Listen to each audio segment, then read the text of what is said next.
Week three of the Six Nations has come and gone, and all of the narratives have changed. At the beginning of the tournament, we thought the Lions would be dominated by Irish and Scottish players almost exclusively. But is that starting to erode? This is Picking the Pride. Let's start the show.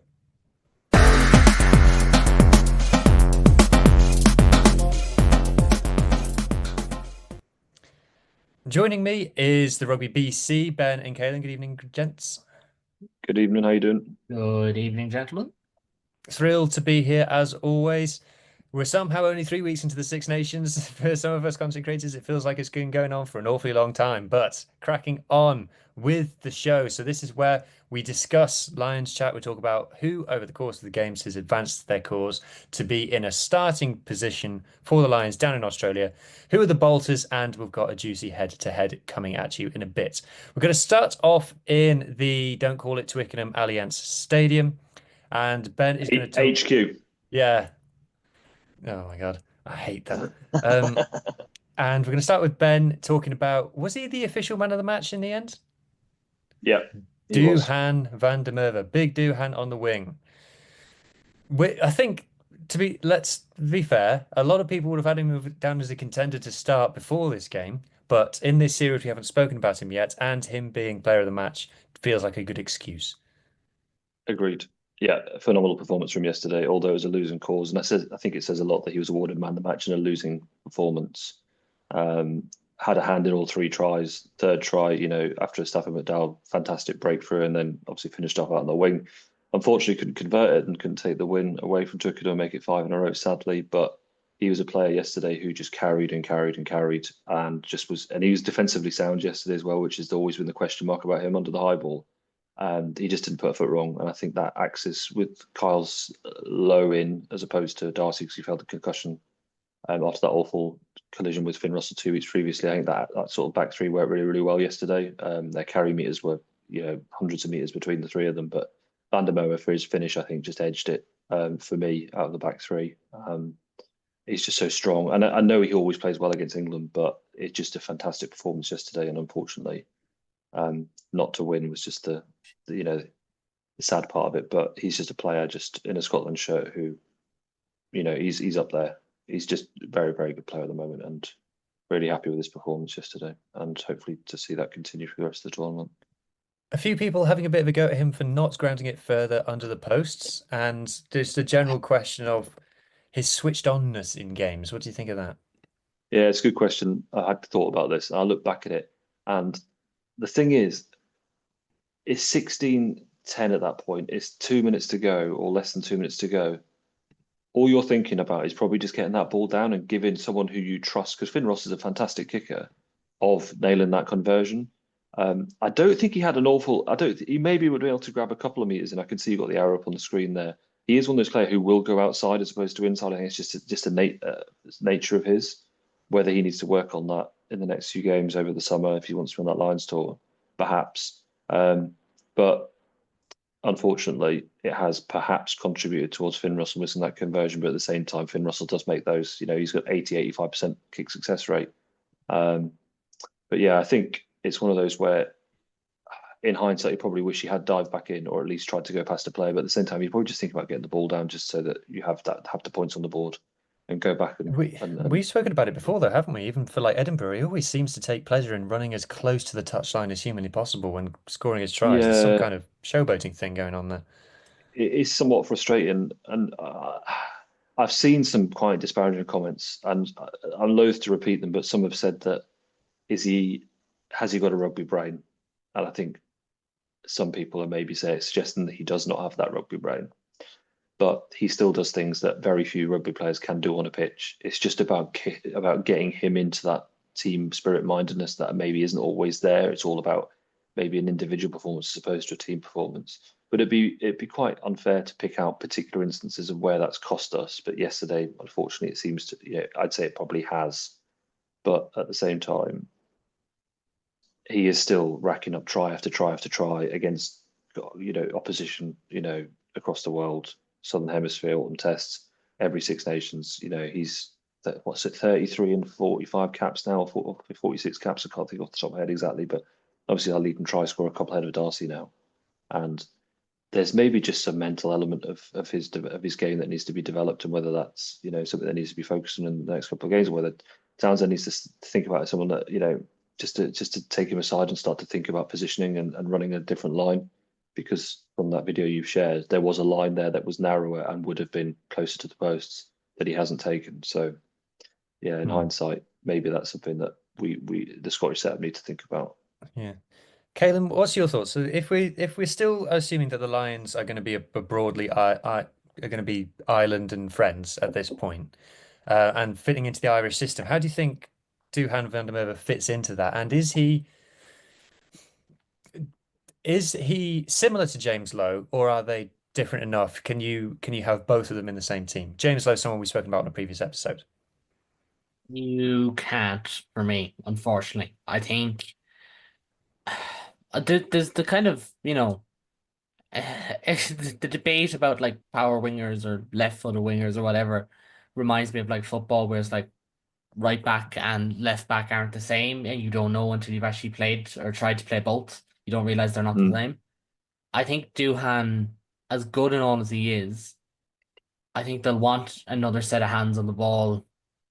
I think, in a weird way, I think there's actually nearly a better chance of Kinghorn on that right wing than Duhan. I feel like Low starts with that kicking game. He is a more sturdy defender. I don't think that should be a controversial statement to say that James Lowe It's is a not. more sturdy defender. James Lowe, I know the irony of me saying after this week where Duhan comes up with that try. James Lowe is a man for big moments. It's not necessarily always the tries, but like the turnover, the aerial duel that you posted online, that he wins that, kicks the ball downfield, comes up with big hits. He's a big moments player, and he's someone that Andy Farrell loves. I think culturally he's a great fit for a Lions tour. Even if he's injured, he's that kind of guy that you just want to keep him around. I do feel for Scotland and for Duhan, the manner of that game and how it went. I didn't get to see a lot of it. I wasn't really around on Saturday, but just the manner of how it kind of slipped by. And especially with the kind of the the spotlight being on that kick, and for Finn, who I've defended Finn a lot in recent years. I still think he is the best 10 in the Northern Hemisphere. I don't think he's the form 10 of this Six Nations, but I still think he's the better 10 available. Like, when I Hmm. say Northern Hemisphere, I mean just in the prism of the Lions chat. Like forget the French guys for a minute. Because at this rate, like, they could put Theo I Flamel think back I to think Al I Half. think you could argue that he's better than the French tens as Better well. than Entomac.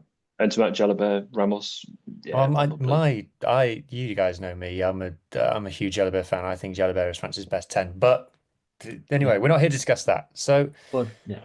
yeah, so that's Duhan then. That's our first contender.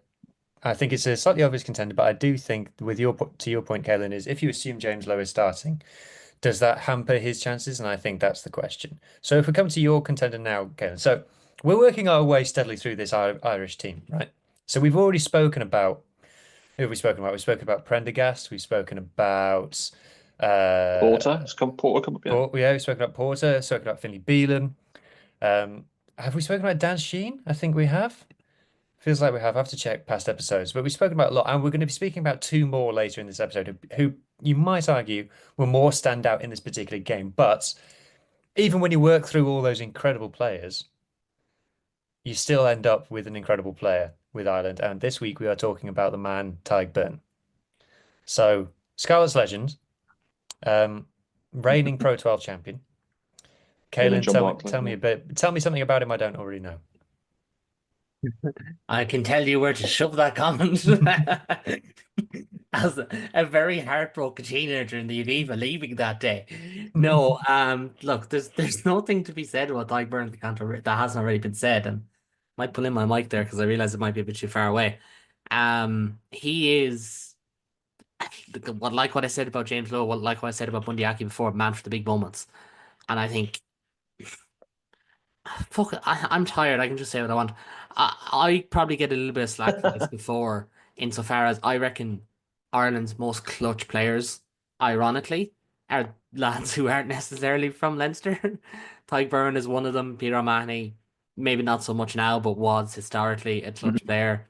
Bundyaki is another. And Tadhg Beirne went about his business, pretty tidy performance, then comes up with a late turnover. And it's like, yeah, it's like that's Yeah. just what he does. And to use my colleague Patricia Vieira's comment, it's when Tadhg Beirne looks tired that he's at his most dangerous.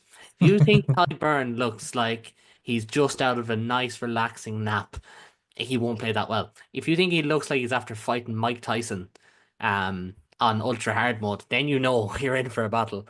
But to kind of get away from the cliches and the comments, I think Tadhg Beirne is a starter for the Lions.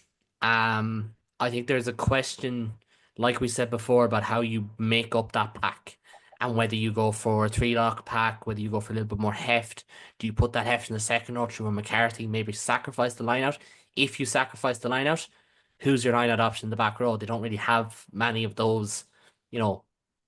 I can't think of any specialist line out, like unless they start like Conan. I think Conan's a bolter. We might get into that another day. Was really, really good at the weekend. But I think Beirne is pretty much nailed on. Leadership, past Lion, just a constant pain in the hole for any opposition team because he's just incessant in how he plays.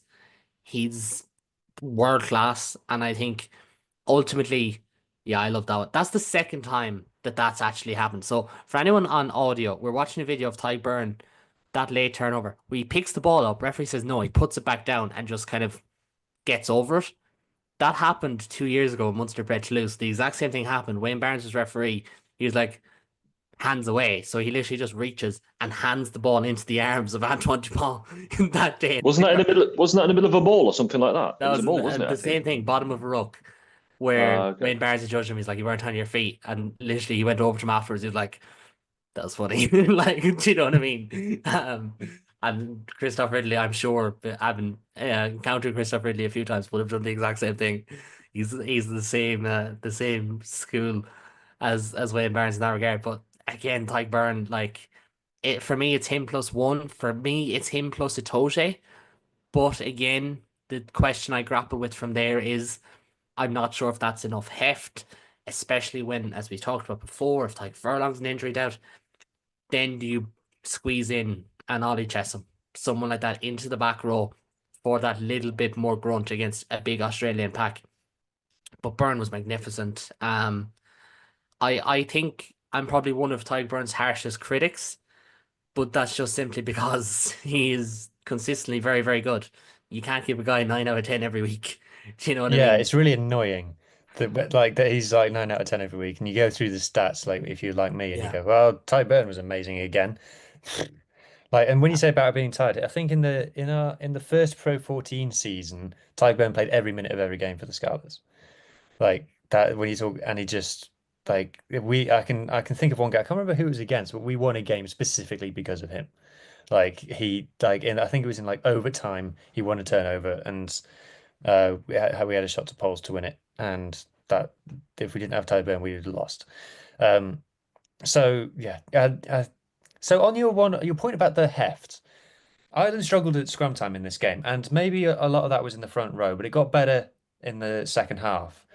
Is that you would think that Tadhg Beirne and Joe McCarthy is not an unhefty team, an unhefty second row, but the substitutions seem to improve it. Maybe that was just Finlay Bealham, but do you think the second row heft was a part of that? I think to his credit, Finlay Bealham played really well off the bench. And I've said before, I have been a critic of Finlay Bealham. I think he's a fine player, he's a fine servant. I didn't think he had this late career resurgence in him after what we saw last season. I'll hold my hands up there, and I got that one wrong. Takes a lot for me to admit. But I think when McCarthy and Beirne, McCarthy's first game back after a concussion injury, he didn't really get up to the pace of the game at all, was kind of in and out of it. I could see that Got that another head knock. got another head knock, and I wish him the best with that. I really hope it's nothing too serious after the last one, so soon after the last one. But just on that, you have to trust the doctors and the systems because there's mouth guards there for a reason to try and pick up on ones that would have not been picked up before. But I'm not sure if that's Ireland's best second row pairing, and sometimes the best way to figure out how you feel about something is trying to explain it in the simplest terms. And the way I see it is, I don't think McCarthy, Beirne complement each other just yet. I think actually the power second row complements Tadhg Beirne because he's not the biggest. He's not, you know what I mean. Fucking, he's not an Emmanuel Miafu, just to use Hmm. that example. But I don't think McCarthy's the right person just because he's so raw and he's a million miles an hour. But I still think McCarthy would do very, very well as the 35, 30-minute guy for Ireland at the moment while he's still kind of learning. Because James Ryan's playing really good rugby at the moment. Didn't feature at the week, or sorry, come off the bench at the weekend. But for me, Beirne is my line starter. I can see McCarthy as a line starter, to be honest, because Andy Farrell loves him, and that seems to be all that matters at the moment here in Ireland. Um, but yeah, for me, it's Beirne and Itoje. For me, Ireland's power thing is a different conversation. I think Furlong's a massive part of that. I even think Doris is a part of that. Like, not the biggest number eight in the world, but he's still a factor. But Hmm. yeah, I just have to. I just can't see unless Tyke Burns' form massively drops off. Can't see how he's not in the test 15. Yeah. So let's talk about the other man then. So my contender for this week is the other half of that. What I think most people would agree with you is what everyone assumes will be the Lions' second row, which is Ty Burn and England captain Maro Itoje. So Maro Itoje is obviously vital for England. He's taken over as the captaincy, and the reason is that he can play 80 minutes, whereas Jamie George can't. And again, another clutch player comes up with big moments. And the thing that Itoje has added recently for me is previously there was a time when he had a bit of a reputation as a penalty machine, whereas now he's learned to be invisible. And I think that's a real, so you can see Ben's face. It's quite funny. Mm. But it's an underrated skill. Not many players like get to that level where they know what they can get away with and they get away with murder. And when I say that Mhm. Maritoji gets away with murder, that's a compliment to him because he knows what he's doing. It's not luck. He's doing it with intent and he's learned how to have that in his game. And if you're talking about like sometimes you see in games like a team scores a three and you say, oh, it's a good three to give away. Maritoje is the master of that. He's a master of knowing when to give away the three rather than to concede the try. And like you said, I don't think in terms of what his value to England, not only is he the captain, not only is he the 80-minute man, he's the only specialist four lock in the squad. And like you said, if Tyburn is the obvious five lock, then Maritoji is the obvious four lock. I mean, Ben, you're obviously not that happy about some of the things that happened on Saturday against Scotland, but even yourself in your salty state have got to admit that he's not got many contenders for that forward jersey for the Lions. No, he hasn't, and he's been a fantastic servant for so long. I think taking apart that particular incident over the ruck off feet yesterday, which I will ignore for the purpose of the Lions tour, is that yes, he has been absolutely fantastic for a very, very long time. He is the only four that I think fits into that equation, whether it's a Tide Burn or with someone else. Um, he's a leader. He's strong. He's dominant. He's fit. He plays 80 minutes. He's commands a line out. He's got influence. He's a likable person as well. I think he would hold a squad together. He's I the think he ideal can do touring more, kind you of. know. I think his potential as a kind of like a public figure is higher than what maybe he's being allowed to show at the moment. I think he could be a real global megastar. Yeah, he's if he had the right PR team around him, then absolutely. I think there's a certain kind of swagger and suaveness with him that I think probably any more than any other England player at the moment. I think he's up there. I mean, I can see what you're showing right now on the screen. Yeah, this is Just massively illegal. and but it just kind of shows that he's invisible at the breakdown, despite being the biggest unit in there for some Yeah, reason. That was missed, and we move on. But yeah, absolutely, he goes, he starts, he plays every three tests if he's fit. It's as simple as that. And I think yeah. he's a fantastic player. And He's chasing any down any Alan. other nation would want him. Any other nation would have him in a heartbeat. And Yeah, I agree. He's chasing down Alan Jones's record as well of Lions tests. Like Alan Jones 12 in a row. I think Itoje is already on six. Yeah, Itoje's on six. So I think 12 is possible. I think How 12 old is is he now? possible. 28? I don't know. He made his debut in 2016.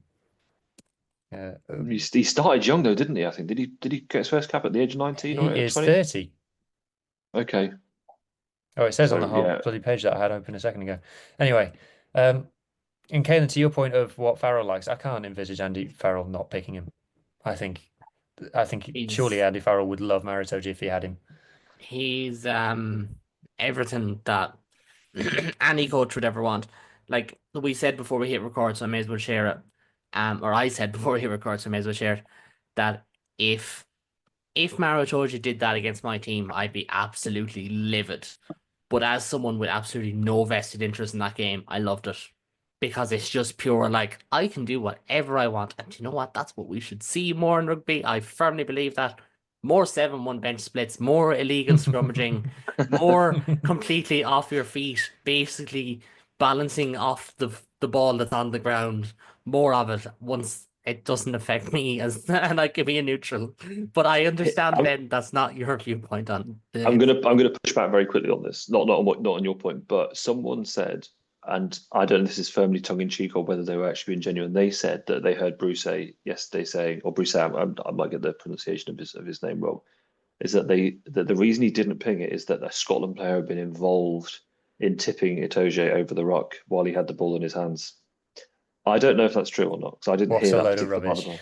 But I would say I just putting it out there, just want to get your opinion. But I thought the same, and I was a little bit less diplomatic in my language than you, Yeah. Ryan, Oh or I know well. you. You know what we know what some refs are like at the breakdown. Jouet, oh just jouet. Yeah. Right, let's get to our head-to-head of the week then. So this is the part of the show where we put two players who are contending for the same jersey up against each other. I think we've had an Ireland player in every time. We've had Bundyaki against Ollie Lawrence. We've had Hugo Keenan Keenan. Yeah. against Blair Kinghorn. Kinghorn. And this week We're we've running out got, of Irish people to talk yeah, about. No, we're this not. There's week, gonna be about 30 on that tour, mate. It's going to We've be got loads. me. The last one is actually going to be me against Hugh to see who gets free tickets to Australia. uh, Uh, so this week is Scrum Half Battle, Jamison Gibson Park against Thomas Williams. Most people, at least in the UK, expect these to be the two. You know, Alex Mitchell has won a lot of praise this Six Nations from all around the world, but it's Thomas Williams since he's moved to Gloucester is being spoken about as the best scrum half in the English Premiership. Who would have thought URC player going to England and looking like a god? Never seen that before. hmm But so here's the stats, and what I like doing stats drops for scrum halves because they're more interesting than stats drops for other players, and it tells you more about the team they played for. So there's not, I wouldn't read too much into the carry stats. So Gibson Park got 3 for 7 meters. Thomas Williams got 4 for 4 meters. Not particularly interesting. That's, you know, if you're not DuPont, your carry stats as a scrum half don't really matter. No line breaks for either. Gibson Park played 60, a very nice 69 passes, and Thomas Williams got 75. Gibson Park got substituted on the 79th minute, I think, whereas 77 something. Yeah. yeah, Thomas Williams played the full 80. And Wales had more possession in that game. Turnovers lost. Thomas Williams lost 2. Not sure about that stat. Need to check it. Kicks, Gibson Park got 13 to 11. But this is the really nerdy stuff. So box kicks. So Six Nations does smart ball reports. Don't know if you've seen these, Caolan. hmm These smart ball PDFs that they've done. So basically, there's a chip in the ball and it tells you everything that you want to know. So box kicks, remarkably similar. So the average distance on the box kicks between Gibson Park and Thomas Williams was 31 meters for Gibson Park, 30.5 for Thomas Williams. Call it the same. And it's actually quite interesting. I did a look at round one of the Six Nations, how similar like the top scrum halves are in terms of their box kick, in terms of hang time and distance. It was actually Ben White and Pedrello for France were actually, sorry, for Italy, were the outstanding ones. Ben White's hang time is quite short, and Pedrello's distance is also quite short. So that was quite interesting to me. And the hang time again, Gibson Park 3.4, Thomas Williams actually 4 seconds average hang time on his kicks, which is, you know, a Can lot I of ask you a people. quick question about hang time? Yeah. Because I hadn't seen that stat before, and I find it quite fascinating. Like what is the ideal obviously I guess it depends on opposition, but what kind of is the best ideal hang time period that you're looking for? Because obviously you put 4 is better than 3.7. Are we saying that that would always be better, that the longer it's in the air, the better that's going to be? It depends on your kicking from now. I don't have smart ball presented by Sage statistics for every game I watch, but I often find it depends on how you're trying to kick at a team. So obviously for 9 it's a little bit different because it's literally most of your kicks are going to be box kicks, right? Mhm. But if say let's just say you're playing against Leinster, right? You're going to want to kick going to want to kick really, really deep or really, really shallow. So you're, it's going to be that little bit in the middle. It's not going to be a perfect representation.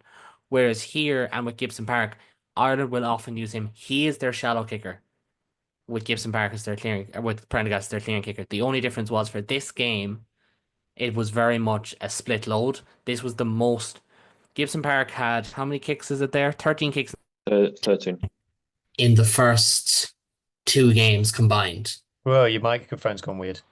Oh, apologies. Can you hear me okay? I can Yeah, hear it's you just better way now. louder than you were. Oh, sorry. So I think he had 10 in the first game and then 13 in the first and in or 10 in the first 2 games, 13 this game. I think in the final quarter, he really grabbed hold of He Ireland's really game, did. I completely agree. and I think that was a massive factor. I Can I just think, make another observation then? yeah, go on. Sorry. So the interesting thing is, obviously, if you've got a hang time of a third of a second longer and the average box kick is half a meter less, I'm just thinking of how that looks on the pitch. Is that player, whether it's a wing or centre who's chasing that ball down, they're likely you're gonna have, the contest is going to be far more even, isn't it? Because that player is traveling for less distance and having more time to get there. That's still all I'm thinking about is like what the permutation that is, whether it's always an advantage, whether it's Hmm. and when it happens in the game as well, I suppose, like, and how the averages work out, I guess. But it's just an interesting observation. I never Yeah, really looked at it like that. I never really kind of understood the kind of dynamics behind it. But I guess that smart technology kind of gives us that kind of additional yeah, data, which you kind of guess otherwise, don't you? But now you actually have it exact in front of you, and it's very interesting because obviously if you you can practice that if you know absolutely. if you know how long it's taking, you can practice it. If you're a rugby coach, let us know in the comments. Do you like more hang time or less? Um, I've assumed that more is better, but maybe it isn't. So let me know. Tackles made. I think it's fair to say that Jameson Gibson Park is a better defender than Thomas Williams. Thomas Williams not famous for his defence. No. Inserts over, throwing him across the pitch for no reason here. Um, uh, yeah, and then try assist. Jameson Park got 1. Thomas Williams got 0. So, like I said, in terms of a head-to-head, I think everybody have we seen any evidence that Jameson Gibson Park isn't going to be the Lions starting number 9? He starts. Yeah, and I agree Yeah, with you, the three. Caolan, but I think both him and Prendergast, like Wales couldn't live with Ireland's kicking game. On a second viewing, Ireland really did a job on Wales in terms of kick length and in the aerial battle as well. They're not Wales didn't win very many aerial A duels. couple of Ireland's kicks were hasty in that middle third of the game. From now, I haven't watched the game back, so you can call me out if it's absolute rubbish. I felt a lot of Ireland's kicks were hasty in the middle third. Started strong, finished really strong, and even like I think like Lowe and Osbourne only combined for about 6 kicks together between the two of them or something like that, something very, very low. But Ireland certainly seemed in this game, as I said, that final quarter, Gibson Park kind of put the game on his back a small bit, kind Yeah, of, I'm not going to say dragged Ireland over the line because I don't believe he did, but took a little bit more of that pressure because for Prendergast, who did play well, he was going through a period, especially around that hour mark, where it was good moment, bad moment, good moment, bad moment. And I think it was around that Gibson Park just takes the load off of him, takes it on himself. And that's what good players do. And like, look, I'm not the biggest Jameson Gibson Park fan. I think he's a very, very good player. I think there's people who rate him higher than me. That's normal in sport. But I can see the value he has with a young 10 now more than I ever have. Because I think before you'd have thought young 10 and Gibson Park just wouldn't work. but he's starting to show his experience an awful lot more than ever before, and I got to give him credit for it. And to be fair, I don't know about you. I was really impressed with Williams and Anscombe as a pair. Now, obviously, they've had loads of games together. I understand all that. Like, don't get me wrong. And anything's going to look better than what Wales had the first 2 weeks. But to Thomas Williams' credit, I think he is pushing Alex Mitchell for the number 21 shirt. And I think if I was to call it now, I'd have to go with Mitchell because again, how many Welsh players are going to get the 50-50 call if Wales end up with a wooden spoon? Ultimately, it's going to be very hard to see. But Alex Mitchell, like, was he second in missed tackle stats in the Six Nations this year? Do you know? So like, it's not ideal either. Go on, Ben. You're going to come in then. I don't get this about Alex Mitchell going. I think it's those two plus Ben White. I don't think Alex Mitchell's touring. I don't think Oh, he's he good does. enough. I Alex don't, Mitchell for Northampton is a better player than like Thomas Williams at club level or Ben White at club level. And that will be a factor in the run in. Northampton are going to get to European quarter final and Premiership semi final. Well, maybe not Premiership actually, but you know. Yeah, I don't get the I Alex just, Mitchell hype either. I just fear him coming on. Like if Gibson Park picks up an injury and he's the second Gibson choice on Park the bench and doesn't it's a tight come match. off. I know, but I'm saying, well, no, but there's reasons he could come off. He gets a nasty head knock or he gets injured. You know, you've got to legislate these things, right? And That's true. you need an adequate replacement. And Thomas Williams and Ben White are far better candidates than Alex Mitchell. I don't get, like you say, Hugh. I do not get the hype around him. Every time I've seen him play, I've seen a very average, slow box kicking. Doesn't really kind of drive through. Doesn't really do anything interesting. He just plays the same kind of ball off every base of every time. And England have a dearth of scrum half talent. There isn't really anyone else out there behind him, which is why I think he's quite complacent.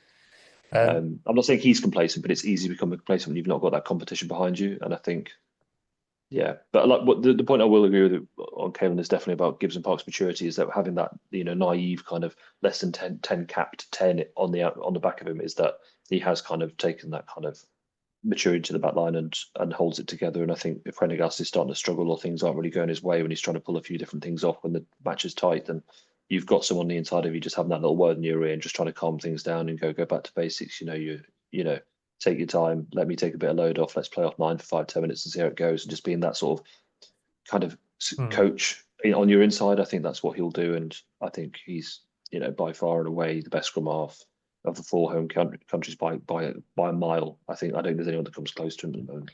I think Thomas Williams, to your point, Caolan, about the partnership with Gareth Anscombe.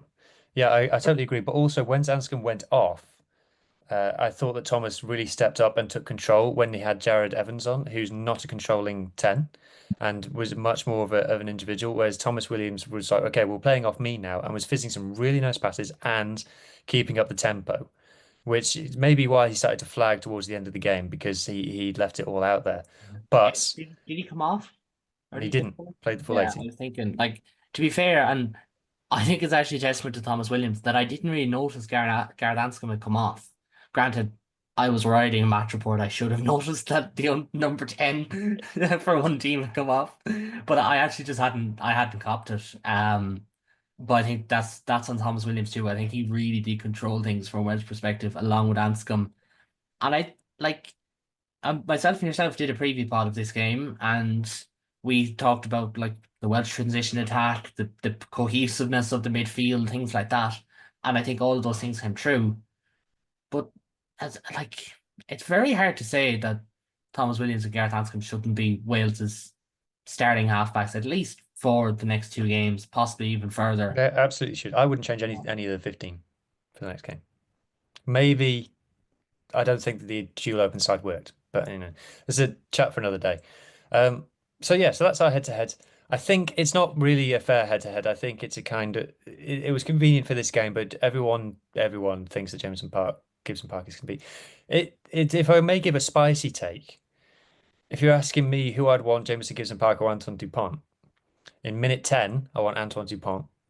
In minute 70, I want Jameson Gibson Park.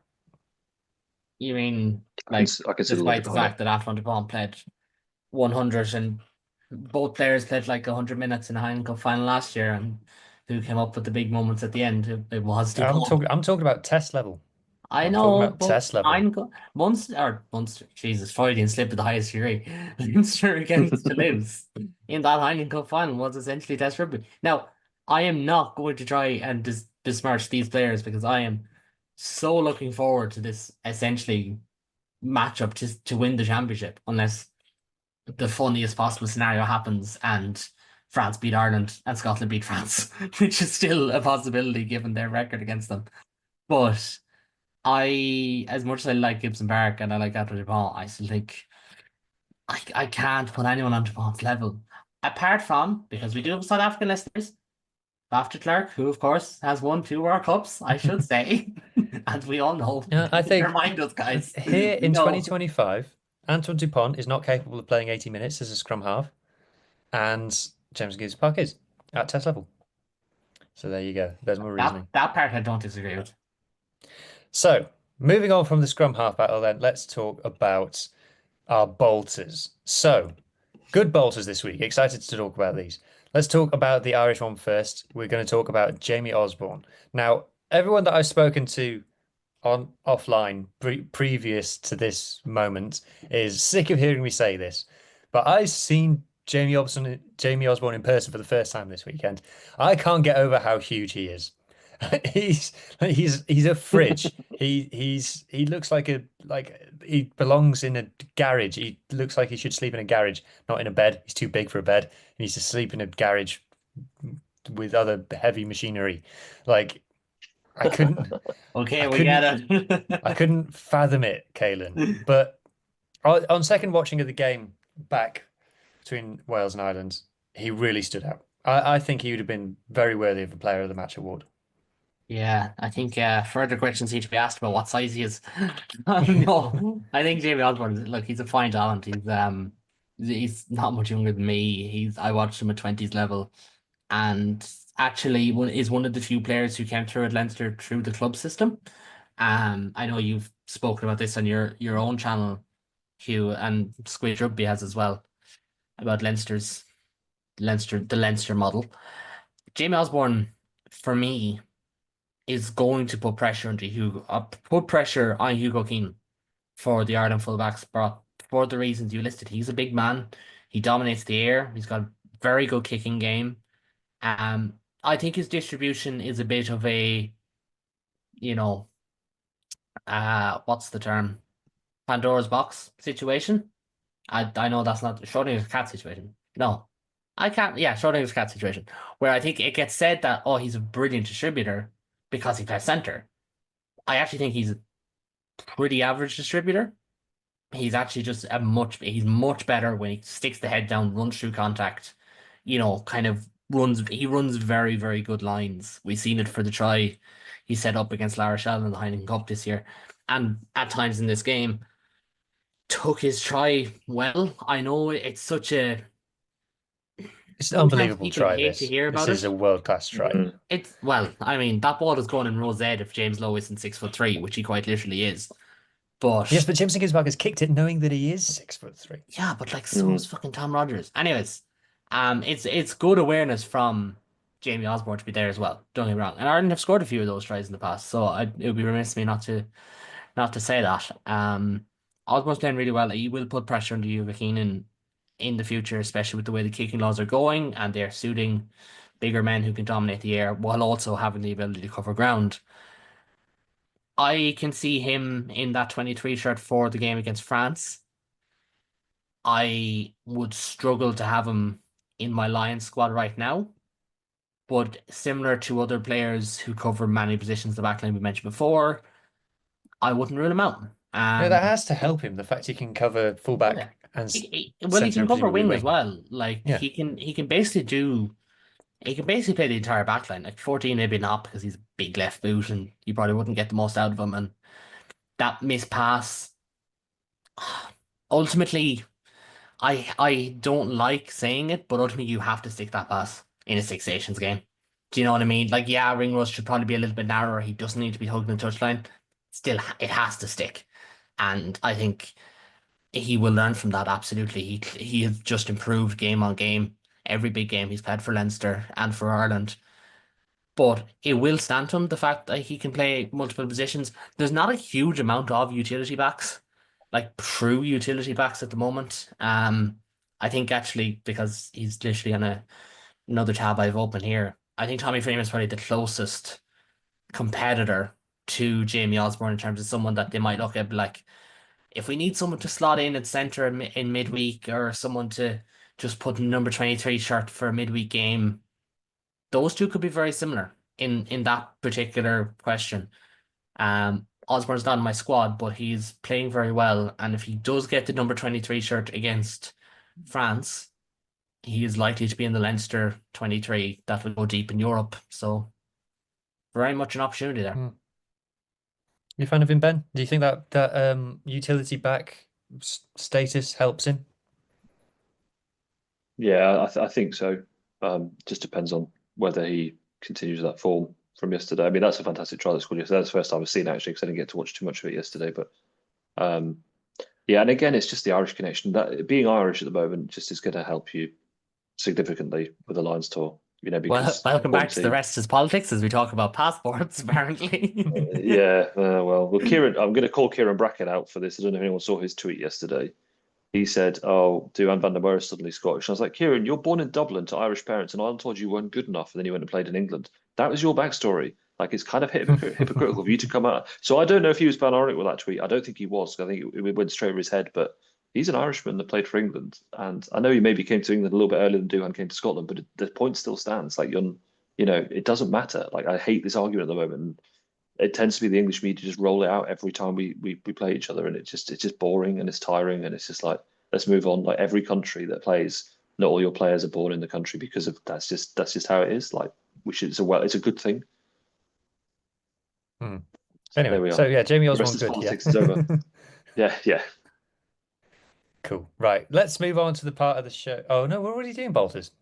Okay, let's move on to my bolter then. Now I could have picked any Welsh player as a bolter from the game against Ireland because that's how it felt. But I have gone for Blair Murray. Now I think the back three was standout. I've already picked Tom Rogers as a bolter in a previous episode.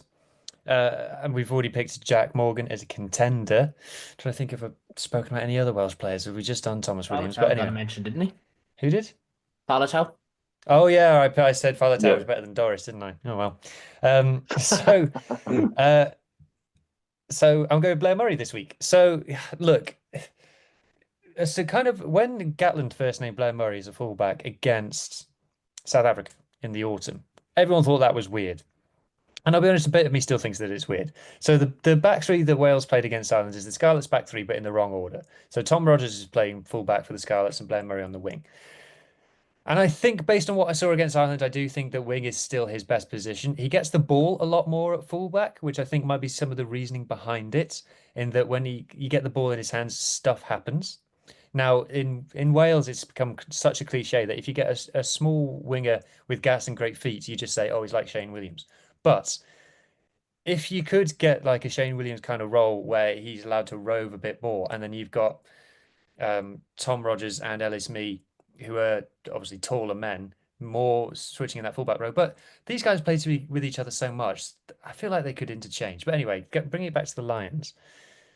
Blair Murray, in my head, him being a Kiwi helps the fact that he's going to play Australia. Now, I don't necessarily have any science behind that, but in my head, it matters. He's got speed, deceptive speed.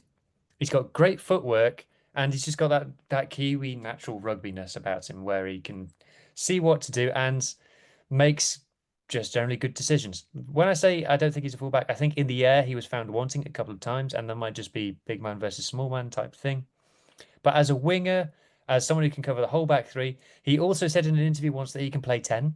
No one has seen him do this, but he says he can. So there. So if we're talking bolters, someone who is playing really well, I think had a fantastic game against Italy despite the general team performance around him. And another great game. The try that he created for Tom Rogers, if I can bring it up. He's got no right to create this try. He gets on the outside of Prendergast. And it wasn't a Prendergast missed tackle. He just does him for pace. And generally just a fantastic bit of play. So just see if I can pull this try up. But I don't know what you guys think. Like he's a player that everyone would have said, I've never heard of him 6 months ago. But you got to admit he's playing well, surely.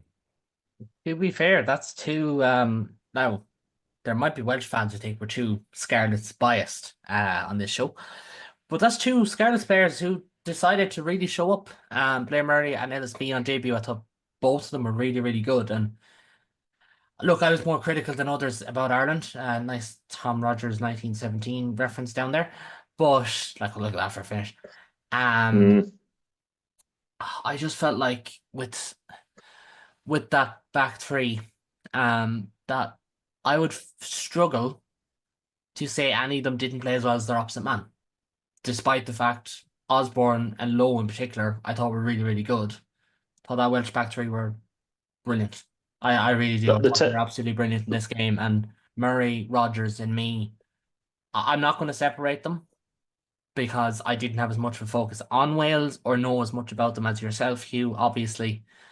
But I was really, really happy with how they played as a tandem. I thought there was probably a little bit of waffling on my behalf when I just assumed they'd be there for their transition threat and their height. But no, they were really, really good. And if not for a millimeter, that game takes a massive turn at the end with LSME. And we're talking about a very, very different result. So credit to them. Credit to Matt Sherratt. I don't think this was new manager bounce. I firmly don't, because we've seen more attacking structure, more ability to target opposition weaknesses, more consistency in kicking game, more of an impetus at set piece than we had seen under Gatland. That's not a new manager. Like, that is Matt Sherratt went in and said, we're going to focus on 1, 2, 3, 4, and 5. They implemented that, and he deserves credit. Gatland has been a legend, but like, and we'll move on from now. Credit to Sherratt, credit to a lot of those Welsh players, as I said, and to that back three of me, Rogers and Murray, they were all excellent. And it just shows that players who we may not have recognised in the United Rugby Championship can still be world-class internationals, because the United Rugby Championship is just that stacked. And as you would see on weekends like these, while we're all arguing about Wales against Ireland, you've got the Bulls taking on the Lions as well. So, you know, we also have that going on. Yeah. Good to see the Bulls pick up a win. Blair Murray was playing NPC rugby this time last year. Has now started back-to-back Six Nations games. Unbelievable rise. I mean, Ben, it's a meteoric rise. Ben, in terms of the, I kind of want to call it the Darcy Graham spots, the nippy back three player. It just is such a stacked area of the squad. It's difficult to see outsiders breaking in at the moment, isn't it? Mm-hmm. Yeah, I think so. I think Blair Murray, it's a distant bolter, I think, at this moment in time. I think the technique for that try yesterday is fantastic. He's looked to pass that 4 or 5 guys and then pass it, out of contact is fantastic. That's made that try. And obviously Tom Rogers, it's a fantastic finish, but there's just a plethora of wingers that are available. Whether you go for the James Lowe build, the Duhan kind of power and guile, or you go for the nippy winger who can dance around 6-7 players and dub down. It's there's a lot of people that are available. Blake Kinghorn can obviously play there too, so you've got that utility kind of back. They can play 15 or 14, so it'd be interesting to see what Farrell prefers, because James Lowe will be one of those wingers. It just depends on what you want on the other side, I suppose. Yeah, absolutely. Yeah. Let's talk about your bolter then. From Scotland, I thought he would, from the little that I saw against England, he was dominant at the breakdown at times. In another stacked area of player talent, one of the older guys off to, is it Perpignan next year? Jamie Ritchie. Yeah. I went for Jamie Ritchie. I think he's blown hot and cold for Scotland. Obviously, he was captain. The captaincy was taken away from him by Townsend because I think there was issues with his communication style. But since he's come back into the fold, and particularly yesterday, he was just dominant at the breakdown. I think there was 3 turnovers that he won, but his timing is impeccable. He's so calm and composed. And I just think for someone on the blind side, he could be an option, because I think he has that ability to momentum swings happen because of him. You see it at Edinburgh, you've seen it at Scotland for years now. He has the timing to get in. I've got a feeling, correct me if I'm wrong, or anyone else in the comments of this, I've got a feeling he doesn't give away many penalties at the breakdown. I feel like his timing is that good. He will, he'll go in when the time's right, and he will, step off if it's not there. But I feel like he's just again one of those people that's got influence, and he can dominate a breakdown. And his tackling was brilliant yesterday as well. He carries He's just a leader in the pack, I think. And again, although we lost yesterday, he was utterly dominant, and I think kind of powered over that England pack on numerous occasions yesterday. I'd Absolutely. like to But see him go. I think he's got a chance. I think if he continues in this vein of form, he's got a chance. But where does he fit into the squad though? And what's his role? Because like we're talking about bolters, obviously, so we're not talking about a test starter here, but it's just for me, it's just difficult to see whose spot he takes. I think so. But you've got to go on form, and if he continues that form, then he has to be in the conversation come late April, early May. I think if we play like that against Wales and he dominates again, especially against France on the last weekend away in Paris, it's going to be a difficult game. So I'd like to think he's got that six shirt for the rest of the series, rest of the Six Nations. But you're right. I think it's maybe just me, just misty-eyed, and I just love Jamie Ritchie so much. Like I just think he's a fantastic player. He's been a servant. He's been a captain. He's been a leader at Edinburgh. He's just had that kind of his technique at the breakdown is fantastic. I feel that from a Scottish perspective, there's not many players in the back row that are as good as he is at the breakdown, and I think he just demonstrates it time and time and time again. Whether it's Edinburgh or Scotland, I think he might come up in dispatches, whether he goes or not. Maybe he doesn't, but yeah, I think it's just me wanting someone like him there. I think a midweek kind of light back. I think he's got the possibility of doing that. Whether it's against Western Force or against Brumbies or someone like that. I think it would be the ideal place for him to play. Because I think he would make a Test 23, but he could definitely be part of the midweek squad. What's your take on him, Caolan? I probably shouldn't say. I'm not the biggest Jamie Ritchie fan. Some of that again is probably because when I watch Jamie Ritchie in Scotland, they often get bullied or with Edinburgh or whatever. So there's probably a little bit of bias. The fact that he's more of a lighter flanker as well. To his credit, I absolutely understand Ben's points that as a leader, as a midweek man, as an out and out blindside, he could well travel. But I have to stick to my guns insofar as if I'm picking the squad and if I know Andy Farrell, I think there's a very good chance we see a third lock at 6. And I think that midweek spot is more likely to be a Jack Morgan or Rory Darge or Tom Curry shootout. That's just the way I'm leaning at the moment, personally. But tough to call. I think ultimately, look, we could start every conversation with this, every show with this. We'd only be 5 minutes, just like, well, we'll see how injuries are when the time comes around. But it's so tough to call, and I would have Jamie Ritchie on the outside looking in. Unfortunately for him, because I do think, again, to go back to that heft conversation, to go back to the fact that there's just so many quality open sides who I think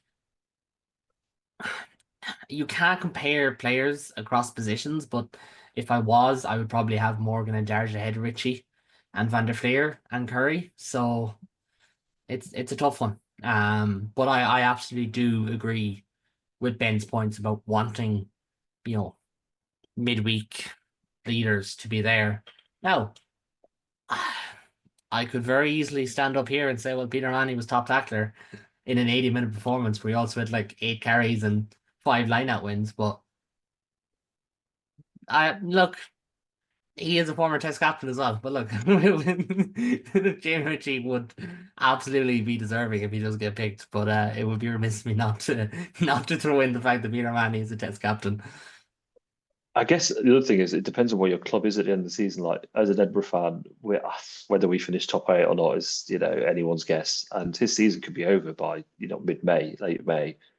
After depends on also what happens in the Challenge Cup after we play the Lions. But again, do you want people that are playing towards the end of the season and playing in those real sort of pivotal games in knockout rugby, or do you want people that are rested and have got 4 to 6 weeks off before that first test against Argentina at the Aviva? I don't know. It depends on what Farrell wants from people.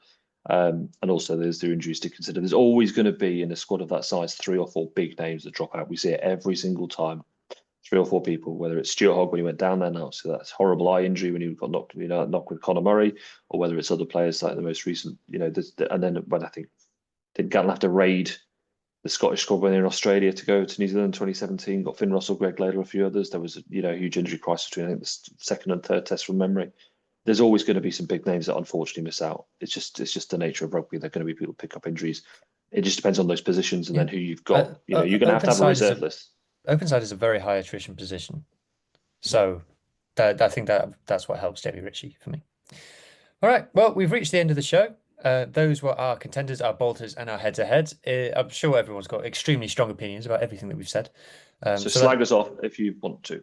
Yeah, and share. Or make sure agree you with share us. lots of links with friends to say, "Look at these idiots," and then they click on the link, and then they watch.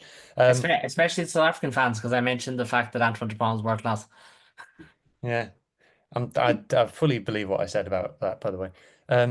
So if you have enjoyed the show, please consider subscribing to the channel. If you've been watching this long, you clearly did, so please do.